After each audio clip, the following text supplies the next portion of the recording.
The summer heat in Phoenix was unforgiving, even at 9:47 p.m. on that fateful Tuesday evening. 7-year-old Emma Martinez pressed her small face against the cool glass of her bedroom window, watching the sprinklers dance across the Chun family's perfectly manicured lawn across Maple Street. She should have been asleep hours ago, but the oppressive Arizona heat made her restless, and her mother Maria had finally given up the bedtime battle. Emma's fingers traced patterns on the condensation as she observed her quiet neighborhood. Mrs. Chun's house sat directly across from theirs, a modest 2-story home painted cheerful yellow with white trim. Mrs. Chun, a retired schoolteacher, in her 70s, lived alone since her husband's death 3 years prior. She was the kind of neighbor who brought homemade cookies to new families and always had a warm smile for the children walking to school. The little girl's attention was caught by movement near Mrs. Chun's back gate. 3 shadowy figures emerged from the alley, moving with predatory stealth across the elderly woman's backyard. Emma's breath fogged the window as she leaned closer, her heart beginning to race with an inexplicable sense of dread.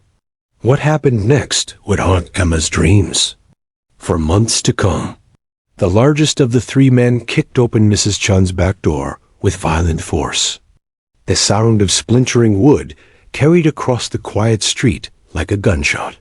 Emma's hands flew to her mouth, stifling a gasp as she watched in frozen terror. The second intruder dragged something behind him at first. Emma thought it was a large bag or bundle of clothing. Then she realized it was a dog. A magnificent German shepherd, probably weighing 70 pounds, was being hauled forward on a thick chain. Even from her bedroom window, Emma could see the animal's obvious distress. Its ears were flattened against its head, tail tucked low between trembling legs. The dog moved reluctantly, as if every step caused pain. Dark stains matted its beautiful coat stains that Emma's innocent mind couldn't yet identify as dried blood. Mrs. Chun's terrified screams erupted from inside the house, piercing the night air like broken glass. The sound made Emma's stomach lurch with nausea. She wanted to run to her parents' bedroom, to wake them and beg for help, but her legs felt frozen, as if her feet had grown roots through the hardwood floor. The man controlling the dog began shouting commands in a harsh voice that carried across the street. Sick her. Attack. Do it now. But instead of obeying, the German shepherd cowered against the back porch, whimpering pitifully. The animal's reluctance seemed to enrage its handler, who raised something metallic. Emma later realized it was a cattle prod and jabbed it repeatedly into the dog's ribs. The poor creature's yelps of agony mixed with Mrs. Chun's continued screaming created a symphony of suffering that would echo in Emma's memory forever. She watched, paralyzed by horror, as the tortured animal was finally driven through the broken doorway into Mrs. Chun's home. For 18 agonizing minutes, the nightmare continued. Emma could see flashes of movement through Mrs. Chun's lit windows, violent shadows dancing against the curtains like a macabre puppet show. The screaming gradually weakened, becoming more desperate and breathless. The dog's distressed barking never ceased. Then, as suddenly as it had begun, everything went silent. The 3 men emerged from the house, moving quickly, but no longer attempting stealth. The leader dragged the German shepherd behind him, and Emma could see even from her distance that the dog was injured worse than before. Its gait was uneven, and it left a dark trail across Mrs. Chun's white concrete patio. As they reached the back gate, the man with the dog paused and looked directly at Emma's house. For one terrifying moment, his eyes seemed to lock with hers through the bedroom window. Emma's blood turned to ice water in her veins. The man's face was partially obscured by a dark bandana, but his eyes burned with a cold malevolence that seemed to reach across the street and wrap around her throat like invisible fingers. Then they vanished into the alley, taking the traumatized German shepherd with them. Emma remained frozen at the window for another 10 minutes, her small body trembling uncontrollably. Mrs. Chun's house sat in ominous silence, the broken back door hanging open like a screaming mouth. No lights moved inside, no sounds emerged. Finally, Emma found the strength to run to her parents' bedroom. She shook her father Carlos awake, trying to explain what she had witnessed, but the words came out in Spanish and English, jumbled together by panic and terror. Los hombres malos. The dog was crying, ... Mrs. Chun. Help her, Papa. Please help her. Carlos immediately called 911, while Maria held Emma's shaking form, trying to make sense of her daughter's frightened rambling. The police arrived within 6 minutes, their red and blue lights painting the quiet neighborhood in ominous colors. They found Mrs. Chun unconscious in her living room, severely beaten and barely breathing. Paramedics rushed her to Phoenix General Hospital, where she remained in critical condition for 2 weeks before finally stabilizing. The house showed signs of a violent struggle over turned furniture, broken lamps, and most disturbing of all, dog hair and saliva on Mrs. Chun's torn clothing. Detective Michael Rodriguez arrived an hour later to interview Emma, the only witness to the crime. But when he knelt down to her eye level and gently asked her to describe what she had seen, Emma's voice simply ... disappeared. She opened her mouth, but no words emerged. She tried again, her lips moving silently like a fish gasping for air. The trauma had stolen her voice as completely as if someone had reached into her throat and plucked out her vocal cords. For the next 3 months, Emma Martinez never spoke another word. Instead, she drew hundreds of drawings. Always the same image, a beautiful German shepherd with tears streaming from dark, soulful eyes. Sometimes the dog wore chains. Sometimes it was surrounded by dark shadows. But in every single drawing, without exception, the dog was crying. The case went cold. Without Emma's testimony, and with no other witnesses, the police had little to work with beyond some DNA evidence and the knowledge that the attack had somehow involved a large dog. But Emma remembered everything. Every terrifying detail was burned into her 7-year-old mind like a brand. She just couldn't find the words to tell anyone about the night that changed everything. The night she learned that monsters were real, and sometimes they forced innocent creatures to do their evil work. The silent witness carried her burden alone, waiting for someone who could help her find her voice again. 3 months had passed since that horrific night, and the Maricopa County Courthouse buzzed with the energy of impending justice. The morning sun cast long shadows through the tall windows of Courtroom 4B as reporters, families, and curious onlookers filled every available seat.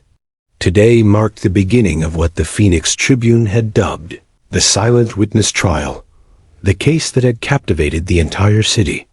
Emma Martinez sat between her parents in the front row, her small hands folded tightly in her lap. At 7 years old, she looked even smaller surrounded by the imposing courtroom architecture. Her long dark hair had been carefully braided by her mother Maria that morning, though Emma had remained as silent during the preparation as she had been for the past 93 days. Dr. Sarah Chun, the renowned child psychologist who had been working with Emma, sat nearby with a folder full of Emma's drawings, hundreds of them, all depicting the same heartbreaking image of a crying German shepherd. Despite months of therapy, Emma remained locked in selective mutism, communicating only through nods, head shakes, and her obsessive artwork. At the defendant's table, 28-year-old Mike Torres sat in an orange jumpsuit, his hands cuffed to a chain around his waist. His dark eyes scanned the courtroom with barely concealed hostility. Torres had a rap sheet longer than most. Novels assault, drug trafficking, illegal gambling, and suspected involvement in underground fighting rings. When DNA evidence from Mrs. Chun's attack had matched his profile in the system, Detective Michael Rodriguez thought they had their breakthrough. But without Emma's testimony, the case was far from solid. "Your Honor," Prosecutor David Kim addressed.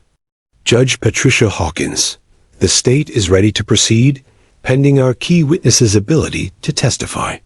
Judge Hawkins, a stern woman in her 60s with silver hair and piercing blue eyes, looked down at Emma with obvious concern. "Mr. Kim, this court has reviewed Dr. Chung's reports extensively. Are you certain this child is prepared to testify? The psychological evaluation suggests she hasn't spoken a single word since the incident."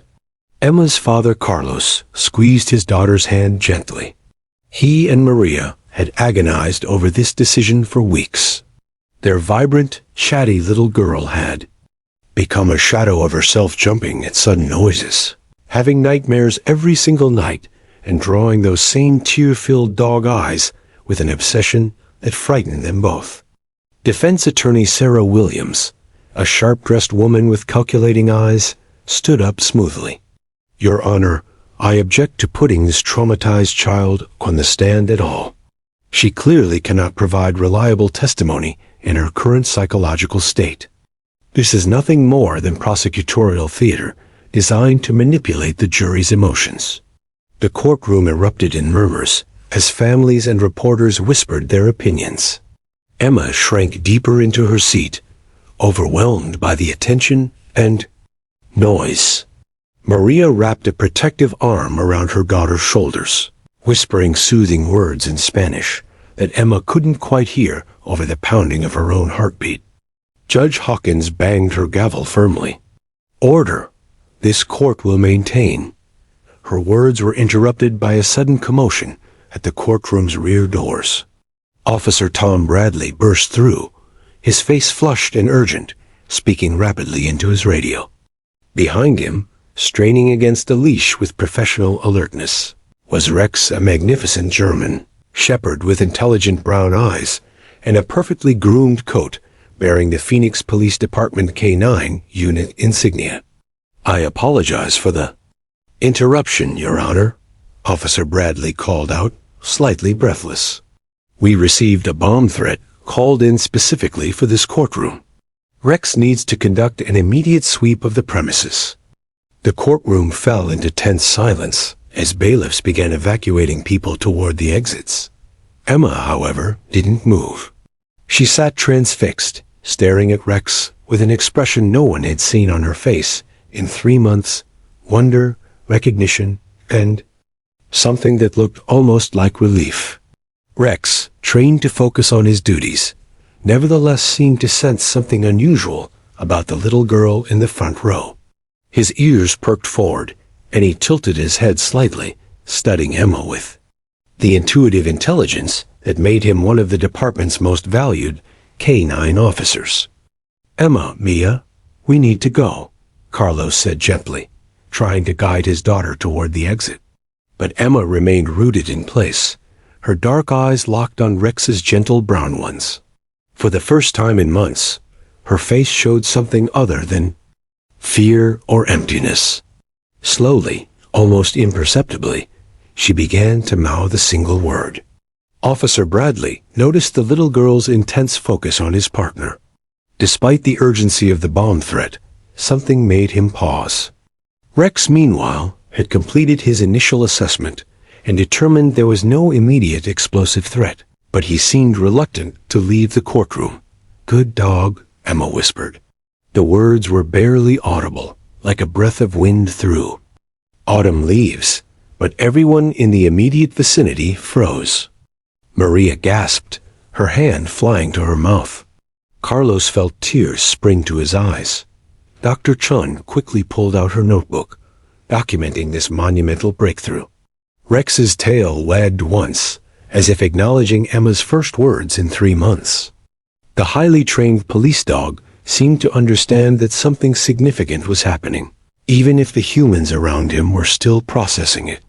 Emma stood up slowly, her movements dreamlike but deliberate. Step by careful step, she approached Rex, her small hand extended. Officer Bradley started to intervene. Rex was a working dog, not a therapy animal, but something in the child's demeanor made him hesitate. "He's not like the other one," Emma whispered, her voice growing slightly stronger with each word. Her fingertips barely brushed Rex's fur, but the contact seemed to unlock something inside her that had been frozen since that terrible night. Rex sat perfectly still, his professional training warring with his natural instincts. This little girl needed something from him that had nothing to do with police work and everything to do with healing. His tail wagged again, more enthusiastically this time. "Emma?" Dr. Chun approached carefully, not wanting to break the spell. "Can you tell me about the other dog? The one that was different?" Emma's eyes filled with tears, but for the first time, they weren't tears of fear. She looked up at Rex's kind face, then back at all the adults, watching her with bated breath. "The other dog was crying," she said clearly, her voice carrying across the suddenly silent courtroom. "The bad man made him do terrible things, but he didn't want to. He was scared, just like me." Judge Hawkins set down her gavel quietly, realizing they were witnessing something extraordinary. The bomb threat had been a false alarm, but it had delivered something far more valuable: Emma's voice, and with it, the key to unlocking the truth about that horrific night 3 months ago. Rex seemed to sense his important role in this moment. He remained perfectly still as Emma continued to pet his head, her words flowing like water after a broken dam. The breakthrough had finally come, and it had 4 paws and a badge. The courtroom erupted into chaos the moment Dr. Sarah Chun suggested the unprecedented arrangement. Defense attorney Sarah Williams shot to her feet with the velocity of a rocket, her perfectly styled blonde hair whipping around her shoulders as she spun to face Judge Hawkins. "Your Honor, this is absolutely preposterous." Williams's voice cut through the murmur of the gallery like a blade. "Are we running a court of law or a 3-ring circus? The prosecution is attempting to manipulate this jury through shameless, emotional theater, using a child and a dog as props in their desperate performance." Emma instinctively moved closer to Rex, her small fingers still intertwined in his thick fur. The German shepherd remained perfectly still, his intelligent brown eyes tracking the heated exchange between the attorneys while maintaining his protective stance beside the little girl. Officer Tom Bradley stood nearby, torn between his duty to maintain Rex's professional boundaries and his obvious recognition of the therapeutic breakthrough occurring before his eyes. Prosecutor David Kim rose from his chair with measured calm, his dark suit impeccable despite the morning's unexpected drama. At 42, Kim had prosecuted hundreds of cases, but none had prepared him for this unique intersection of trauma, justice, and healing. "Your Honor," Kim began, his voice steady and respectful, "we're not seeking theatrical manipulation. We're seeking truth. This child has been trapped in selective mutism for 3 months, unable to communicate the vital evidence she witnessed. The presence of Officer Rex has created the first breakthrough in her psychological treatment. To deny this accommodation would be to deny justice itself." Judge Patricia Hawkins removed her reading glasses and rubbed her temples, feeling the weight of an impossible decision. In her 23 years on the bench, she had overseen murder trials, custody battles, and complex corporate litigation. But never had she faced a situation that challenged legal precedent so dramatically while simultaneously tugging at every maternal instinct she possessed. The gallery buzzed with whispered conversations as reporters scribbled furiously in their notebooks. Emma's parents, Carlos and Maria Martinez, sat frozen in the front row, watching their daughter experience the first moments of peace they had seen since that terrible night. Maria's rosary beads clicked softly between her fingers as she whispered prayers in Spanish. Defense attorney Williams wasn't finished. She paced before the judge's bench like a caged predator, her Louboutin heels clicking sharply against the marble floor. "Your Honor, my client has the right to a fair trial, not an emotional manipulation session. There is no legal precedent for allowing a police dog to participate in witness testimony. This is a violation of due process, and I will be forced to file an immediate appeal if this court allows such a spectacle. Dr. Chun stepped forward, her credentials as a child trauma specialist giving weight to her words. Your Honor, if I may address the court, Emma's selective mutism is directly linked to her witnessing severe animal abuse during the crime. Her psychological profile shows classic symptoms of what we call witness paralysis, the inability to verbalize trauma when the trigger involves seeing innocent creatures harmed. Rex represents the antithesis of that trauma. He's a trained, healthy, well-cared-for dog who embodies safety and protection rather than victimization. Mike Torres, the defendant, had remained silent throughout the exchange, but his eyes burned with barely contained fury. He leaned over to whisper urgently in Williams's ear, his words too low for others to hear, but his aggressive body language speaking volumes. Williams nodded curtly and turned back to the court. Furthermore, Your Honor, Williams continued, we have no way of knowing if this animal might influence or contaminate the witness's testimony. Dogs are unpredictable. What if the animal becomes agitated, barks, or creates a disruption during crucial testimony? What if the witness begins to attribute her memories to imagined communication with the animal?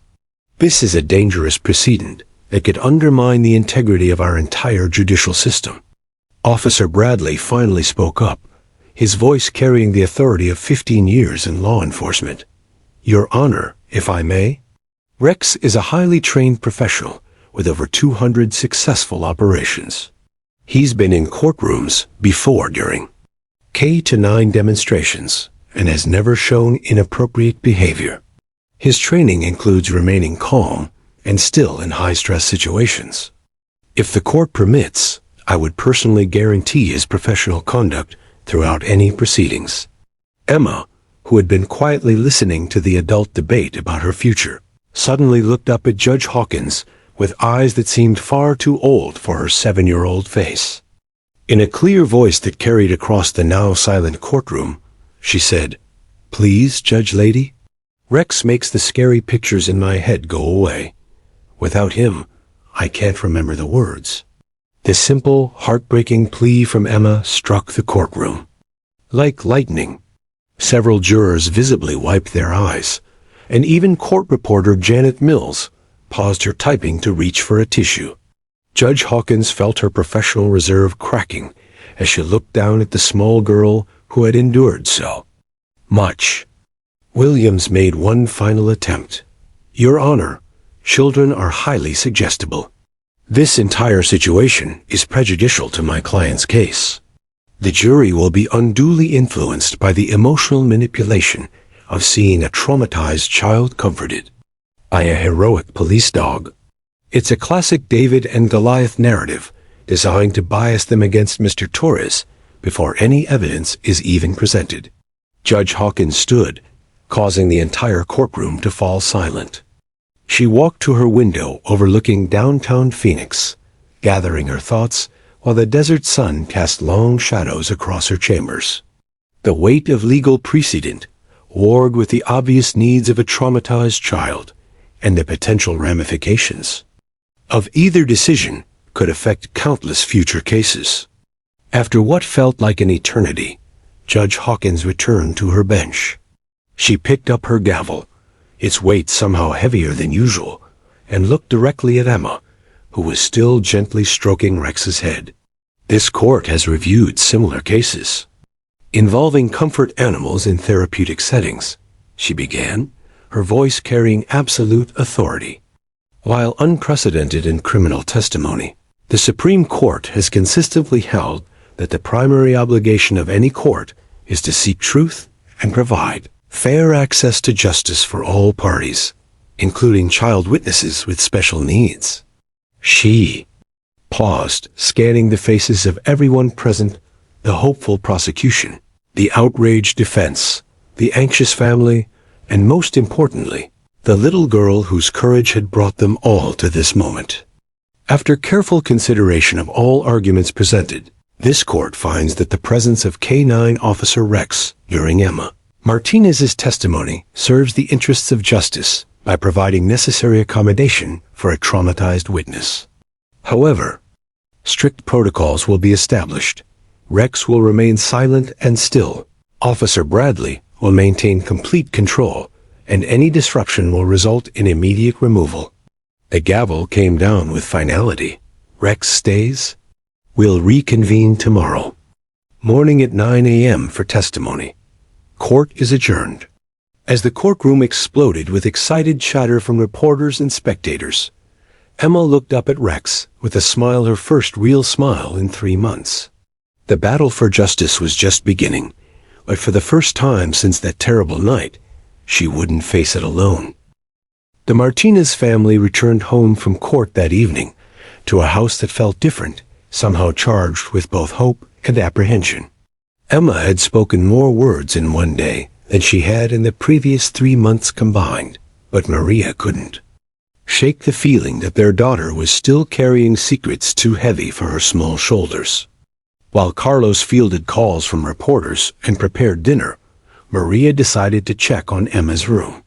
What she discovered there would change everything they thought they knew about that horrific night. Hidden beneath Emma's mattress, tucked inside her favorite picture book, and scattered throughout her toy chest were dozens upon dozens of drawings they had never seen before. Unlike the simple crying German Shepherd images that Dr. Chun had been analyzing, these were far more complex and infinitely more disturbing. Maria's hands trembled as she spread the hidden artwork across Emma's pink bedspread. Each drawing told a piece of a larger, more sinister story.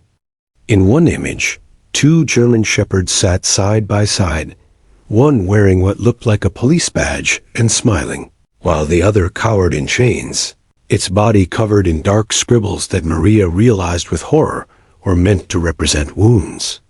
Another drawing showed a man in a mask forcing a dog to attack a woman on the ground. But what made Maria's blood run cold was the detail Emma had included. The dog's eyes were filled with tears, and above its head she had drawn what looked like a thought bubble containing the word nitrogen monoxide, written in shaky 7-year-old handwriting. The most disturbing drawing of all showed a backyard scene. A man was burying something in the ground while a sad dog watched from inside a cage. In the corner of the page, Emma had carefully drawn what appeared to be a gravestone with good D-O-G written on it. Dios mío, Maria whispered, sinking onto Emma's bed as the implications hit her like a physical blow.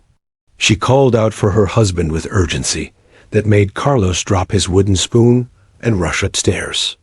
When Carlos saw the drawings, his face went pale. "We need to call Detective Rodriguez immediately," he said, already reaching for his phone. Emma didn't just witness a burglary. She saw something much worse.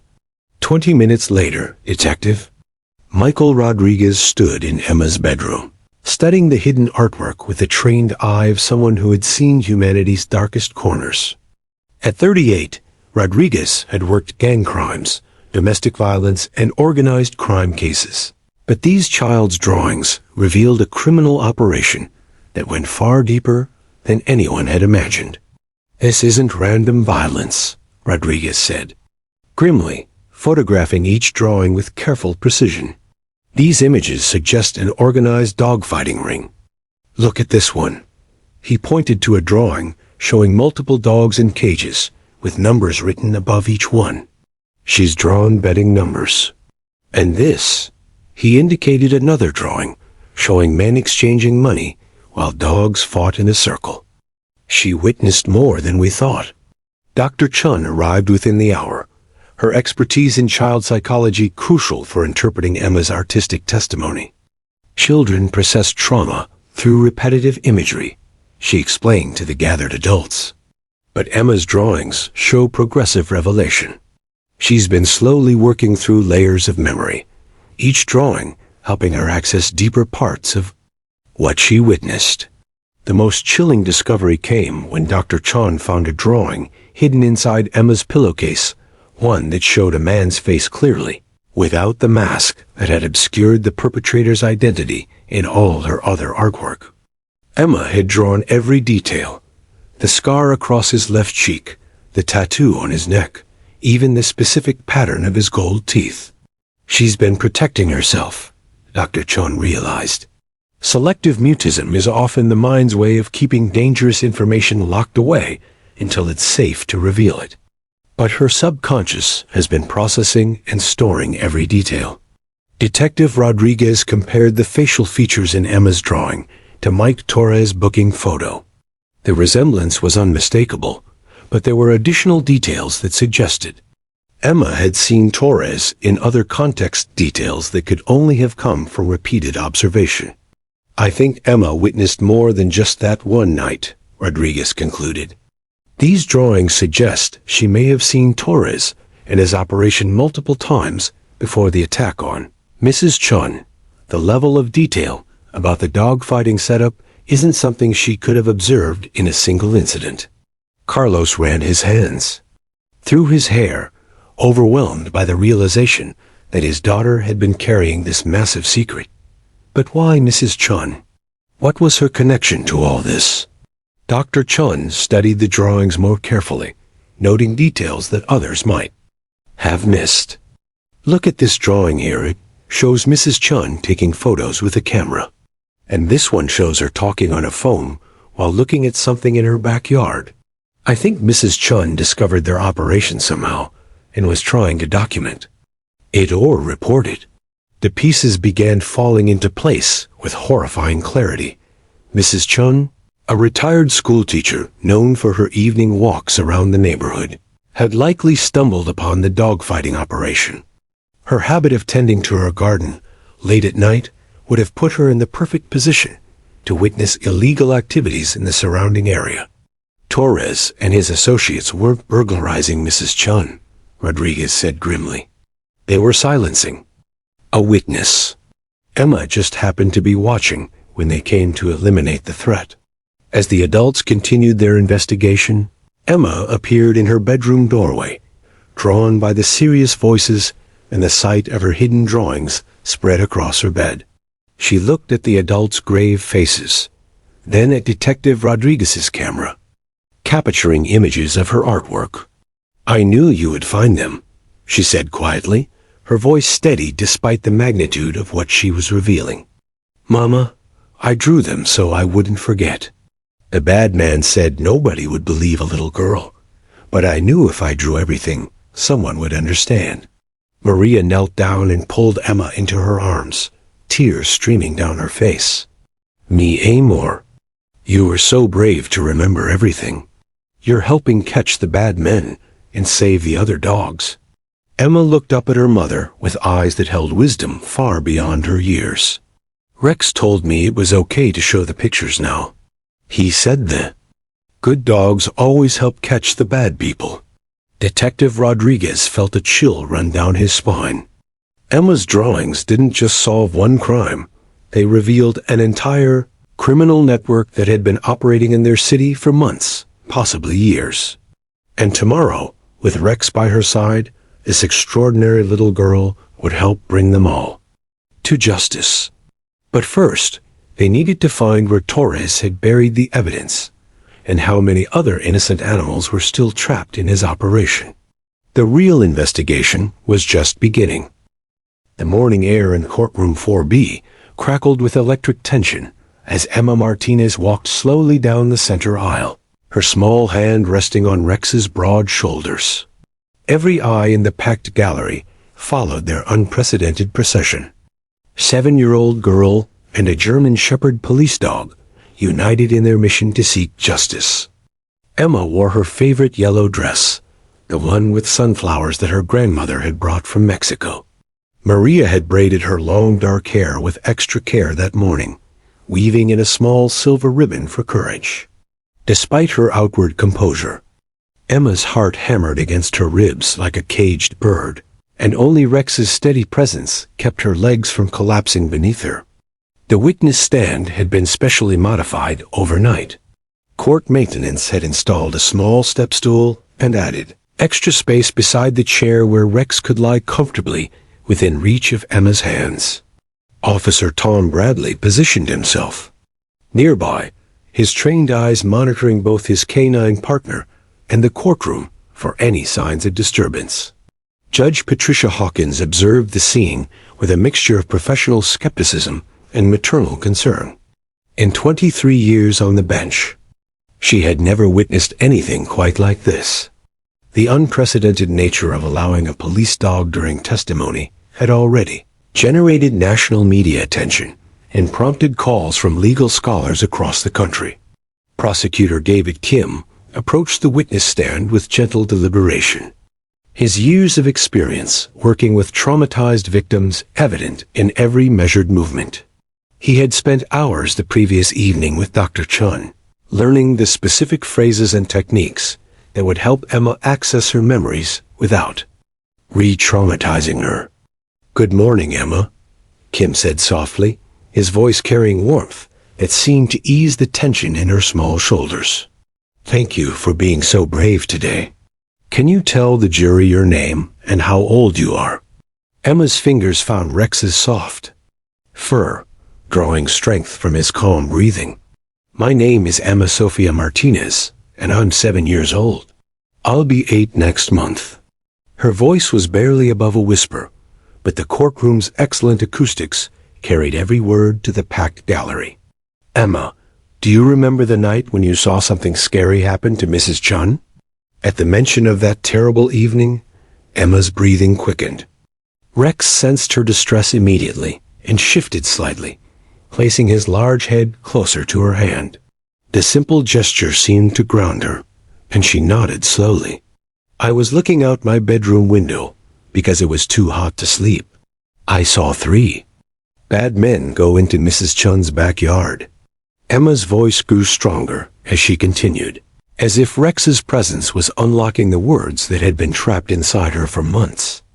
Defense attorney Sarah Williams sat rigidly in her chair, her pen poised to object at the first sign of leading questions or prejudicial testimony.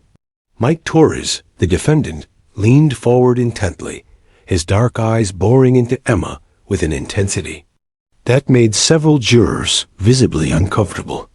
"Emma, you mentioned 3 men. Are any of those men here in the courtroom today?" Kim asked carefully, avoiding any gesture that might be construed as pointing toward the defendant's table. Emma's gaze swept across the courtroom methodically, as if she were looking through the pages of a photo album in her mind. When her eyes landed on Mike Torres, her entire body went rigid. Rex immediately sensed the change in her emotional state and rose to a sitting position, his alert posture creating a protective barrier between Emma and the defendant's table. For a moment that seemed to stretch into eternity, Emma stared directly at Torres. The courtroom held its collective breath, waiting for her response. Torres stared back with undisguised hostility, apparently forgetting that his intimidating glare was being witnessed by 12 jurors and a packed gallery. Then Emma did something that no one expected. She stood up from her chair, her small frame suddenly filled with a courage that seemed to radiate from somewhere deep inside her soul. With a steady hand that betrayed none of the fear she must have been feeling, she pointed directly at Mike Torres. "That man," she said, her voice clear and strong for the first time since taking the stand. "That's the bad man who hurt Mrs. Chun." The courtroom erupted in a low murmur of voices, but Emma wasn't finished. The floodgates had opened, and 3 months of suppressed testimony began pouring out. "But that's not all," Emma continued, her voice gaining strength with each word. "He brought his dog to hurt Mrs. Chun too. A big German shepherd like Rex, but not good like Rex. The bad man's dog was crying because he didn't want to hurt anybody, but the bad man made him do it anyway." Torres suddenly exploded from his chair, his face contorted with rage. "She's lying," he screamed, lunging toward the witness stand before 2 bailiffs tackled him back into his seat. That little brat doesn't know what she's talking about. The violent outburst had exactly the opposite effect Torres intended. Instead of intimidating Emma, his loss of control seemed to validate everything she was saying.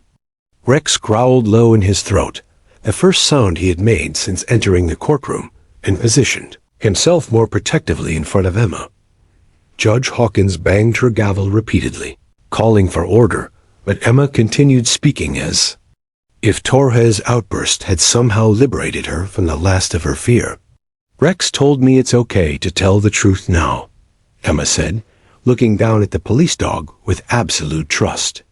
The bad man's dog was named Brutus, and he had scars all over his body from being hurt so many times. The bad man made Brutus bite Mrs. Chun, but Brutus was crying the whole time because he knew it was wrong. The revelation hit the courtroom like a thunderbolt. Mrs. Chun's injuries had included bite marks that forensic experts couldn't fully explain, but Emma's testimony was providing the missing piece of the puzzle. Dr. Chun, sitting in the gallery, felt tears streaming down her face as she witnessed Emma's remarkable breakthrough. Months of careful therapy had been building to this moment, but seeing it unfold was more powerful than she had ever imagined possible. Emma, Prosecutor Kim continued gently, what happened to Brutus after he hurt Mrs. Chun? Emma's voice dropped to a whisper, but her words carried clearly through the silent courtroom. The bad man got really mad at Brutus for crying. He said, "Bad dogs that don't obey have to be punished forever." Then he took Brutus away, and I never saw him again. She paused, looking directly at Torres with eyes that held no fear, only sadness. "But I know where you buried him. I drew a picture of the place so I wouldn't forget. Brutus was a good dog who got trapped with a bad person, just like Rex is a good dog who helps good people." The courtroom sat in stunned silence as the full implications of Emma's testimony sank in. This wasn't just a case about assault and burglary. It was about a criminal network that used innocent animals as weapons and disposed of them when they showed mercy. Torres slumped in his chair, the fight suddenly drained out of him. His violent reaction had already sealed his fate, but Emma's detailed knowledge of facts that weren't public record would make his conviction inevitable. As Emma sat back down and buried her face in Rex's fur, the entire courtroom understood they had witnessed something extraordinary. Not just the testimony of a brave little girl, but the moment when justice finally found its voice. Judge Patricia Hawkins called for a 2-hour recess the moment Emma finished her testimony. But Detective Michael Rodriguez was already moving. He had listened to every word the little girl spoke, and her revelation about knowing where Brutus was buried sent adrenaline coursing through his veins. Within minutes of Emma stepping down from the witness stand, Rodriguez was coordinating the most urgent search operation of his career. "I need every available unit at the Martinez residence." Immediately, Rodriguez barked into his radio as he strode through the courthouse corridors. Crime scene technicians, K9 units, and the coroner's office. "We're looking for buried remains, possibly multiple sites." Emma sat in the victim services room, still processing the magnitude of what she had just revealed. Rex lay beside her on the carpeted floor, his presence providing the same comfort that had enabled her breakthrough testimony. Dr. Sarah Chun knelt beside them, her voice gentle as she prepared Emma for what would come next. "Emma, sweetheart, the police need you to show them where you saw the bad man bury Brutus. Do you think you're brave enough to help them find him?" Emma's dark eyes were still bright, with the courage that had carried her through her testimony. She nodded solemnly, her small hand stroking Rex's head.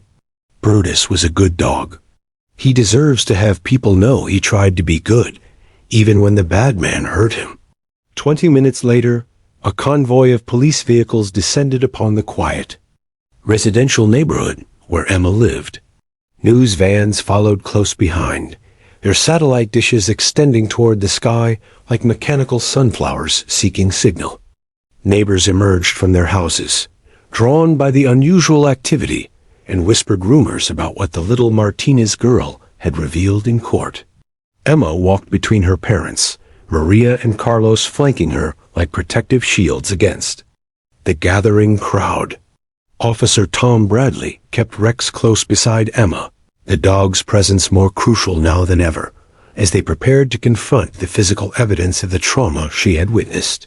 Detective Rodriguez approached Emma with the same gentle respect he had learned to use with all young witnesses, but his urgency was barely contained beneath his professional demeanor. "Emma, I need you to show me exactly where you saw the bad man digging. Can you do that for me?" Emma surveyed the area behind her house, her gaze moving methodically across the landscape. The vacant lot stretched for nearly an acre, overgrown, with desert scrub and bordered by a chain-link fence that had seen better days. To adult eyes, it looked like any other piece of undeveloped Phoenix real estate, but Emma was seeing it through the lens of a traumatic memory burned into her consciousness. "There," she said suddenly, pointing toward a cluster of palo verde trees near the lot's eastern boundary. Under the big tree with the yellow flowers. He dug there when the moon was really bright, and he made the dog watch while he did it. The crime scene team moved with practiced efficiency, establishing a perimeter around the area Emma had identified. Ground-penetrating radar equipment was wheeled into position, its operators scanning the earth for anomalies that might indicate disturbed soil or buried objects. Rex seemed to understand the gravity of the situation. Despite his extensive training in search and rescue, he had never worked a case quite like this one. When Officer Bradley gave him the command to search, Rex moved toward the indicated area. With purposeful determination, his powerful nose immediately detecting scents that human technology couldn't identify. Within minutes, Rex alerted sitting rigidly and staring at a specific spot beneath the largest palo verde tree, exactly where Emma had pointed. His behavior indicated the presence of decomposing organic material, confirmation that sent a chill through everyone present. "We've got something," called out the radar operator, studying the green glowing screen of his equipment. Definitely a large object buried approximately 3 feet down, consistent with the size of a large dog. As the excavation began, Emma retreated to a safe distance with her parents and Dr. Chun. The process was painstakingly slow, each shovelful of earth carefully examined and documented. Emma watched with solemn intensity, Rex pressed against her legs as if he understood she needed his strength for what was coming. The first bone appeared after 40 minutes of digging, a femur that was unmistakably canine and far too large to belong to any pet that might have died naturally. Crime scene photographer Janet Mills documented every inch of the excavation, her camera capturing evidence that would seal Mike Torres' fate forever. But what emerged from that desert grave was far worse than anyone had anticipated. Brutus had been a magnificent German shepherd, probably weighing close to 90 pounds in life. But his skeletal remains told a story of systematic abuse that made even seasoned investigators turn away. His skull showed evidence of repeated blunt force trauma. Several ribs had been broken and healed multiple times, indicating ongoing physical abuse. Most damning of all, his teeth had been filed down to nubs, a common practice in fighting dogs to make their bites more damaging. "Jesus," whispered crime scene technician Mark Phillips, a 20-year veteran who had seen everything that JOB could offer. This dog was tortured for months, maybe years. Dr. Rebecca Martinez, the county coroner who had been called to examine the remains, knelt beside the shallow grave with scientific detachment, but her professional composure cracked as she studied the evidence before her. This level of systematic abuse indicates organized animal cruelty on a massive scale. These injuries are consistent with forced fighting, starvation, and deliberate conditioning for aggression. Emma's voice carried across the excavation site, clear and strong despite the horror they were uncovering. Brutus didn't want to hurt Mrs. Chun. He was crying because he knew it was wrong. But the bad man shocked him with the stick until he did it anyway. The revelation about a shock prod, a cattle prod, used to force the dog's compliance sent investigators racing back to their evidence files. Sure enough, Mrs. Chun's medical records included small burn marks on her body that had been previously unexplained. The burns matched the pattern of a shock prod, confirming that Torres had used the same weapon on both his victim and his forced accomplice. But the excavation yielded more than just Brutus remains. Buried alongside the dog's body were items that painted a disturbing picture of Torres. Criminal operation, betting slips with dates going back 18 months, cell phone records of fights scheduled throughout the Phoenix metropolitan area, and most shocking of all, photographs of dozens of different dogs in various stages of injury and conditioning. Detective Rodriguez studied the photographs with growing horror. This isn't just one fighting ring, he realized. Torres was running a network. These photos show fights at multiple locations, probably spanning years. As the sun began to set over the excavation site, the full scope of Emma's courage became clear. Her testimony hadn't just solved one assault case. It had exposed a criminal enterprise that had been torturing and killing innocent animals while exploiting them for profit. Emma stood beside Rex, watching as Brutus' remains were carefully transferred to the coroner's van. "He can rest now," she said quietly, her hand resting on Rex's head. "And all the other dogs will be safe because we told the truth about what the bad man did." Rex seemed to understand. His tail wagged once, slowly, as if acknowledging the dignity they had restored to his fallen brother. The buried truth had finally been unearthed, and justice was about to be served. The courtroom was electric with anticipation as the jury filed back in after their deliberation. 3 hours and 17 minutes. That's all it had taken for 12 citizens to reach a unanimous verdict that would reshape criminal justice precedent and close the book on one of Phoenix's most disturbing criminal enterprises. Emma sat between her parents in the gallery, Rex lying calmly at her feet.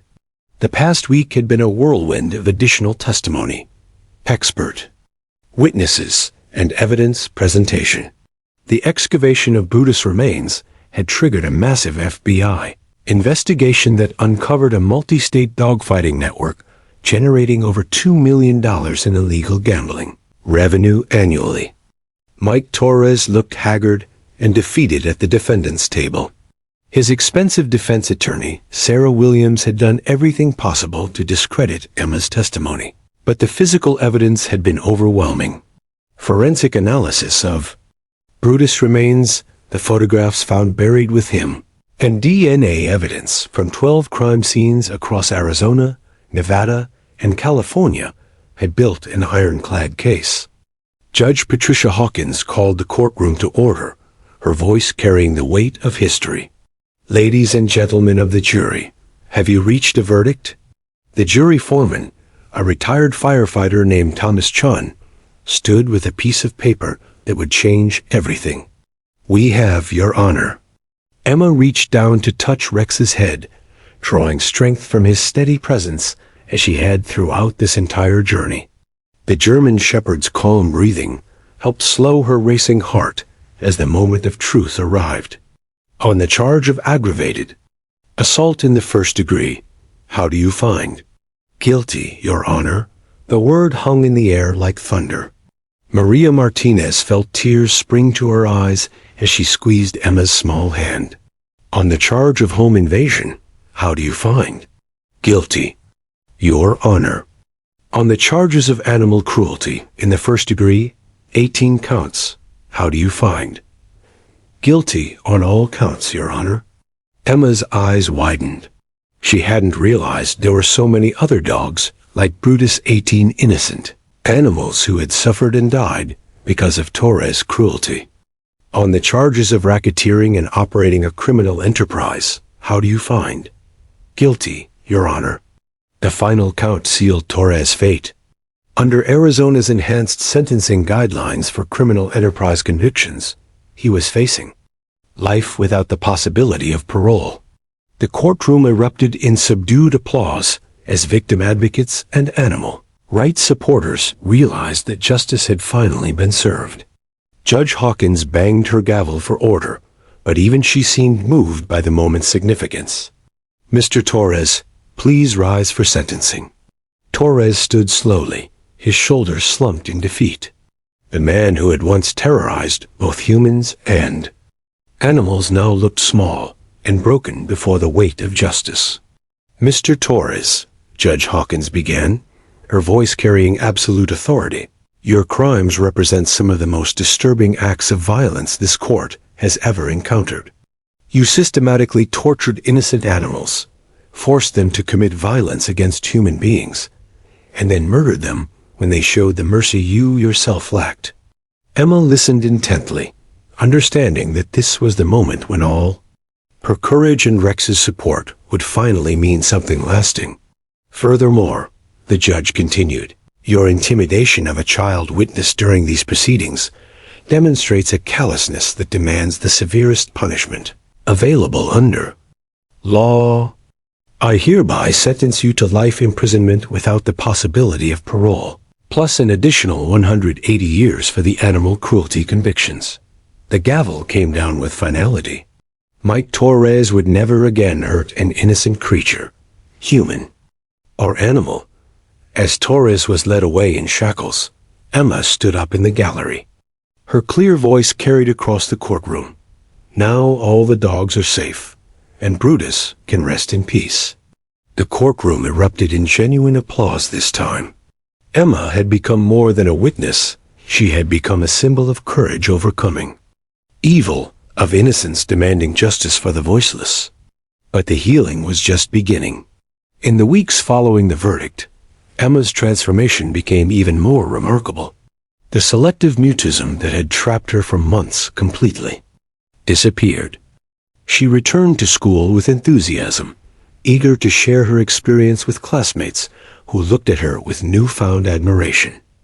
Dr. Sarah Chun documented Emma's recovery for a groundbreaking paper that would influence child psychology practices nationwide.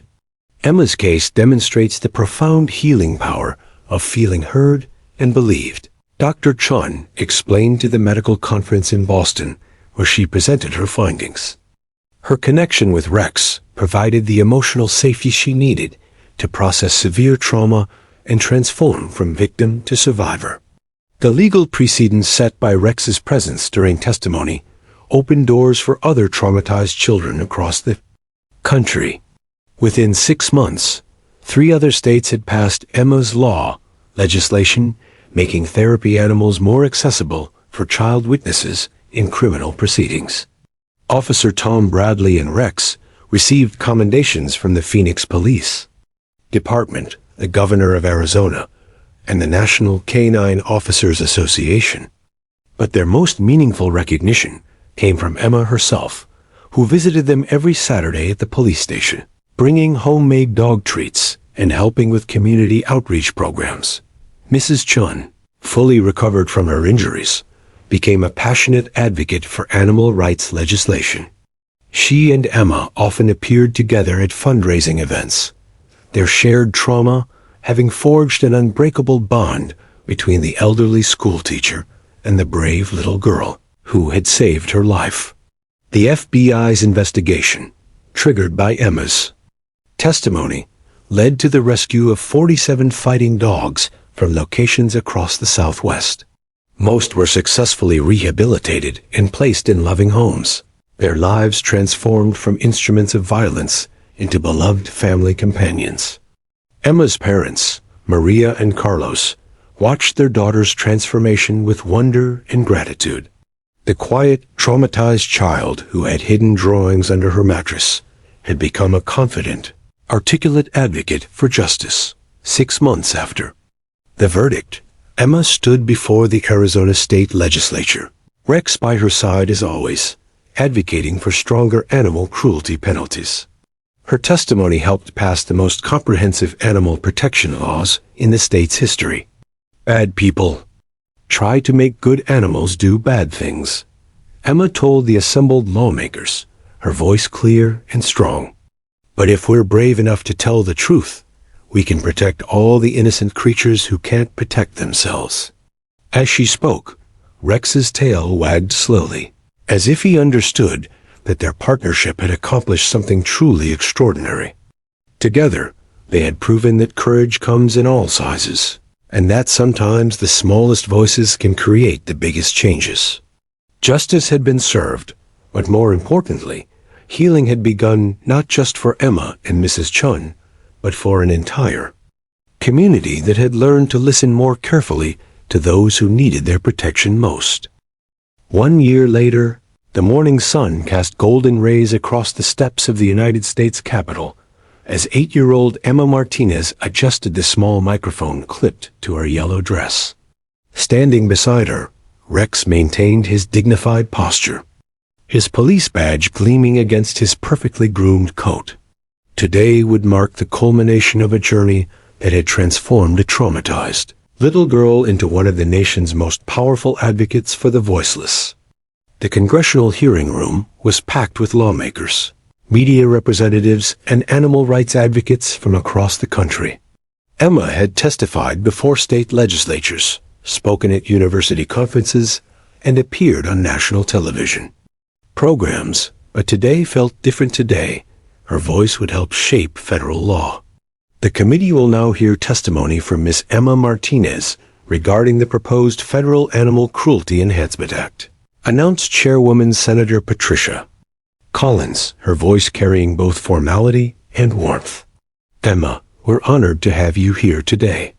Emma approached the witness table with the same courage she had shown in that Phoenix courtroom a year ago, but now her steps carried confidence instead of fear. Rex walked beside her, no longer just a source of comfort, but a symbol of the partnership between humans and animals in seeking justice. Thank you, Senator Collins, Emma began, her voice clear and strong as it carried through the microphone system. My name is Emma Sophia Martinez, and I'm here with my friend Rex to talk about protecting animals who can't protect themselves. In the gallery, Maria and Carlos Martinez watched their daughter with tears of pride. The frightened, silent child, who had hidden drawings under her mattress, had become an articulate advocate whose testimony had already changed laws in 7 states. A year ago, I saw terrible things happen to a dog named Brutus, Emma continued, her composure remarkable. For someone who had just celebrated her 8th birthday, bad people hurt him and made him hurt other people, but Brutus didn't want to. He was crying because he knew it was wrong. When animals are forced to do bad things by bad people, they need someone to speak up for them. Senator Michael Rodriguez, of Texas, no relation to the detective who had worked Emma's case, leaned forward with interest. Emma, can you explain to the committee how your experience has shaped your understanding of animal welfare laws? Emma's hand found Rex's head, drawing strength from their connection, as she always did when discussing difficult topics. Rex taught me that dogs want to do good things and help people. But some bad people take good dogs and hurt them until they're too scared to be good anymore. The laws need to be stronger, so police can stop the bad people before they hurt more. Animals. What Emma couldn't mention in her testimony, was the profound healing journey she had traveled over the past year. The nightmares that had plagued her for months after the trial had finally stopped. The Martinez family had moved to a new house, but Emma had insisted on keeping Mrs. Chun as a neighbor in spirit, visiting her every weekend to tend the garden they now shared. The Federal Animal Cruelty Enhancement Act that Emma was supporting would create mandatory minimum sentences for organized animal abuse, establish federal funding for animal rescue operations, and most importantly, create a national database to track animal abusers across state lines, preventing criminals like Mike Torres from simply moving their operations when law enforcement closed in. Emma asked Congresswoman Sarah Kim of California, what would you say to people who think these enhanced penalties are too harsh for crimes against animals? Emma's response carried wisdom that seemed to come from somewhere far beyond her 8 years. Animals can't call 911 when someone hurts them. They can't tell a judge what happened to them.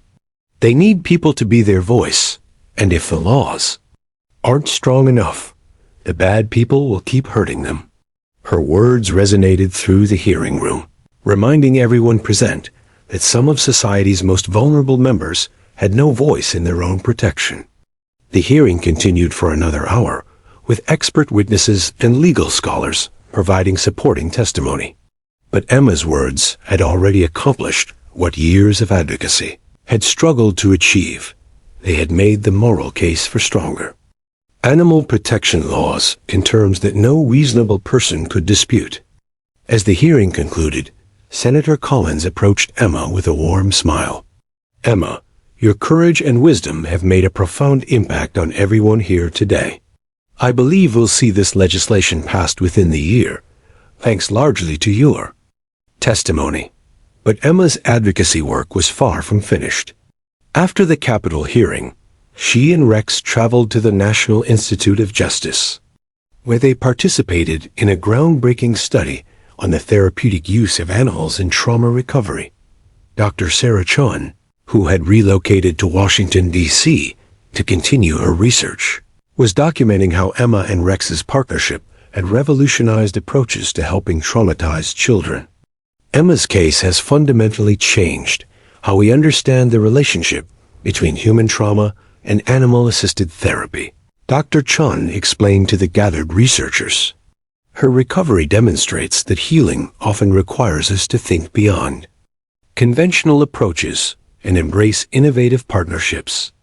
The afternoon brought Emma's most meaningful visit to the Smithsonian Institution, where Rex's collar and Emma's original drawings were being preserved as part of an exhibit on childhood resilience and social justice. Standing before the display case containing artifacts from their journey, Emma felt a profound sense of completion. "Look, Rex," she whispered to her canine partner. "People will remember what we did together. They'll remember that good dogs and brave kids can change the world." Rex's tail wagged in response, and Emma giggled, the same beautiful sound that had marked her healing journey from its very beginning.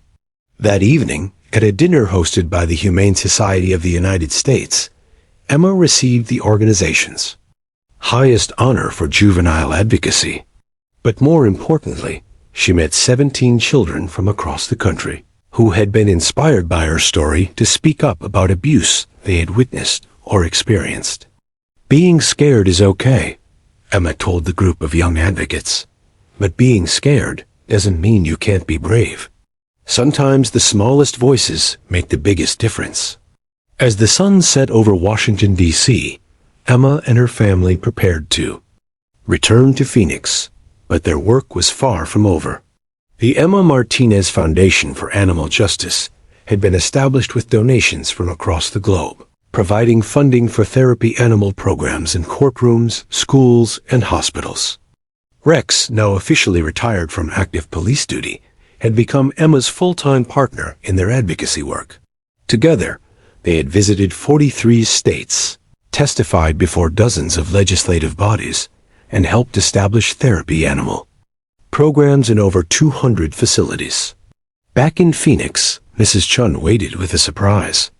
In her backyard, where Emma's traumatic journey had begun, a memorial garden now bloomed in Brutus' memory. A bronze plaque bore the inscription, "In memory of all innocent creatures who suffer in silence, may their stories inspire courage in those who can speak for them." Emma knelt beside the memorial, her hand resting on Rex's graying muzzle. "We kept our promise, didn't we, Rex? We made sure Brutus's story mattered." Rex's gentle eyes seemed to reflect understanding as he nuzzled Emma's cheek. Their partnership had accomplished something truly extraordinary. They had proven that healing was possible, that justice could prevail, and that sometimes the most powerful voices belong to those who have learned to speak for others who cannot speak for themselves. As stars appeared in the desert sky above Phoenix, Emma looked up with hope and determination. Tomorrow would bring new challenges, new opportunities to protect the innocent, and new chances to show the world that courage comes in all sizes. Some heroes, after all, come in the smallest packages, and sometimes they have 4 paws and badges.